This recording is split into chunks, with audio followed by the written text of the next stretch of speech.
Hello my dear students, welcome back to my channel. Today in this video we are going to learn class 10 English poem Abraham Lincoln's letter to his son's teachers, question and answers.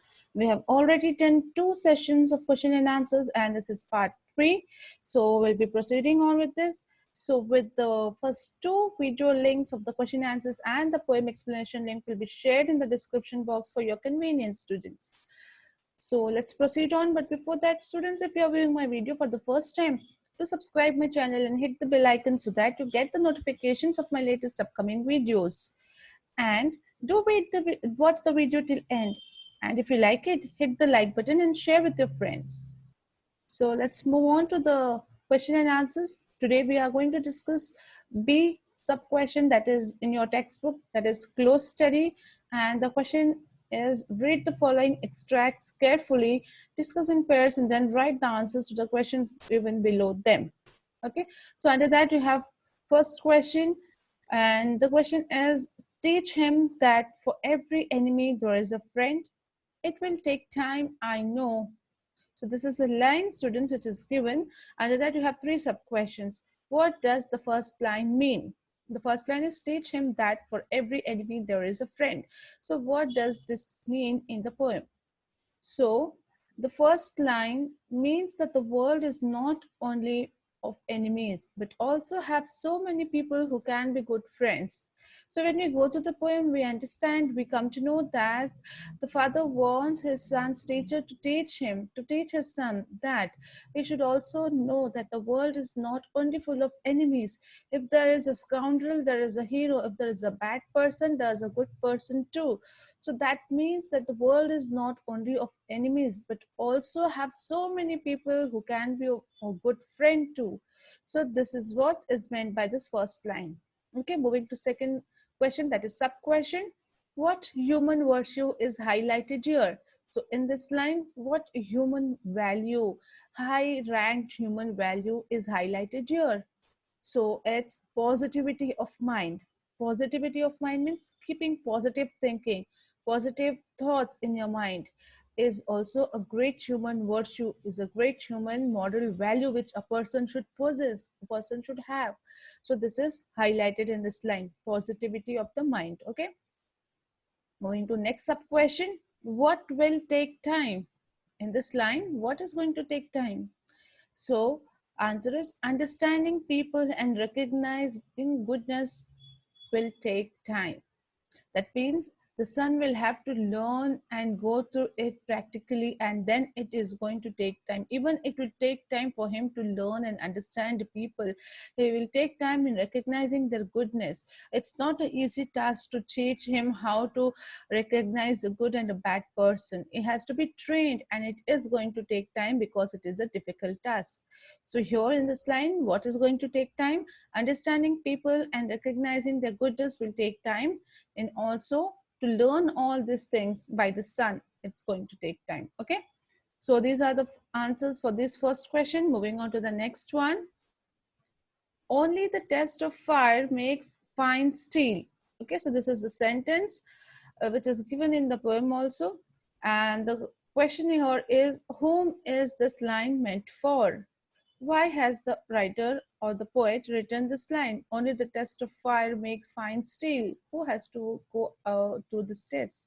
So this line is meant for his son. Okay, his son has to go through difficulties, struggles, and hard times to make strong, because he is of the opinion that only when the steel is gone through the fire it becomes strong. In the same way, if person is going through difficulties and hard work and struggle, then only it's going to make him strong. So that is what he wants his son to learn. So this line is meant for his son.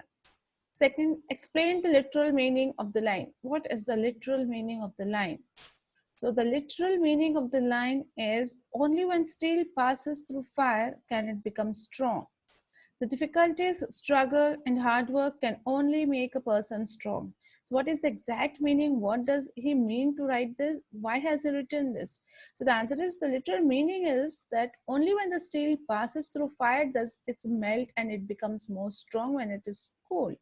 In the same way, if there are many difficulties, struggles, and hard work in your life and you go on through it, then only a person can become more strong and withstand any kind of difficulty and hard work which comes further.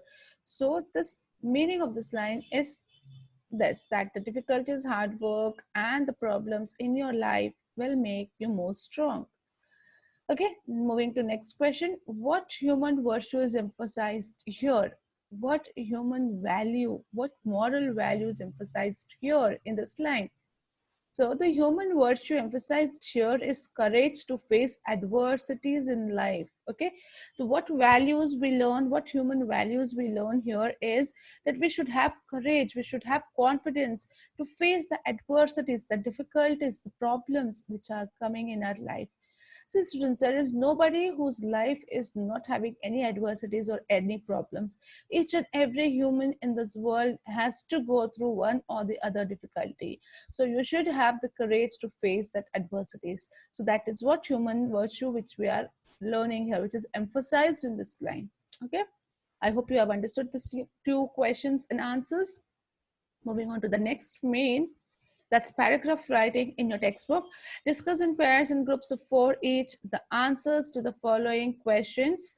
Individually note down the important points for each question and then develop the points into one paragraph answers. So here they are saying you to note down the points. I have given you the answer in a paragraph directly, and I'll just be orally saying you the points. You can mention it, note it down if you need it. Okay, students? So moving on to the first question here. Teach him to listen to all men, but teach him to filter all he hears on a screen of truth. Bring out the different ideas conveyed in these lines. So here are two different ideas which are there, two different ideas which have been conveyed. So what are those we have to write? The line is, teach him to listen to all men, but teach him to filter all he hears on the screen of truth. So the answer is, the poet here says that it is important to listen to all men. However, he wants his son to give in to what they say, but to learn to filter all that he hears and find out what the truth is and then follow it. Right? So when we saw the explanation of the poem, we understood that the poet here is saying that it is very important to listen to all men. He wants his son to learn to listen to all the men who are there in the world, who are just talking to him or advising him. However, he wants his son to give into what they say. Means he wants his son to listen to everybody. Whoever says him anything, advises or suggests or give any ideas, let him understand and listen everything.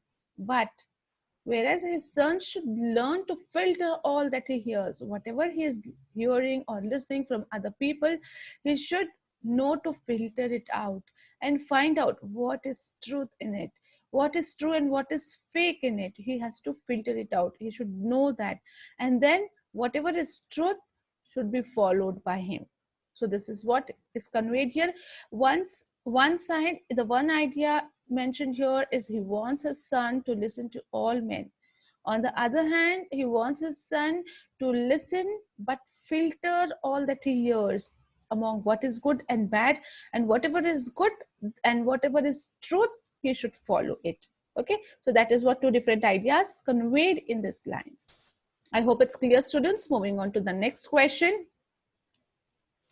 Do you agree with the poet when he says, only the test of fire makes fine steel? Give reasons to support your point of view. Okay, so here, do you agree with the poet when he says that only the test of fire can make the fine steel? If you do so, you have to give reasons to support your point of view. So answer is, this line refers to the way the poet wants his son to be trained in the school. First of all, here the poet wants his son to be trained in this manner, how the test of fires through various tests and the training he needs, he should be given in the school. Then literally the line means that when steel is tempered with fire, it gets harder. Means when the steel is being melted with the fire and when it's given its shape and cooled down, then only it becomes more harder. It becomes more harder and more stronger that time. In a similar manner, the difficulties, the struggles, and the hard work which the person faces, which the human faces in his life, only can make a person strong to lead his life further. Okay, so similarly, if his son is put through rigorous training, he too could grow up to be tough as steel. So the poet wants here his son to be trained in this manner. When he is put into rigorous training of difficulties, struggle, and hard work, he can become more strong as a steel, and he can face any problems in his life further. So the virtue, the moral, the value that the poet is trying to uphold in this line is of discipline, which molds the character. If you have discipline in your life, you can mold your character can be a very good character. And thus, even I personally is of the opinion that discipline goes a long way in molding character and imbibing values in one's life. So yes, students, discipline is very important in your life, throughout your life. If you have discipline, you can have your character, a good character person. You can imbibe many more values in your life. Okay, so this is what the answer is. You can take it into point that the literal meaning here is when the steel is tempered with fire, it gets harder. Difficulties, struggles, and hard work can make a person strong. Third point, rigorous training will make his son become more strong as a steel. And the virtue the poet is trying here to give is of discipline, which molds the character. So like this, you can list out with 4 easy points, and it will be easy for you to remember and read it in a paragraph.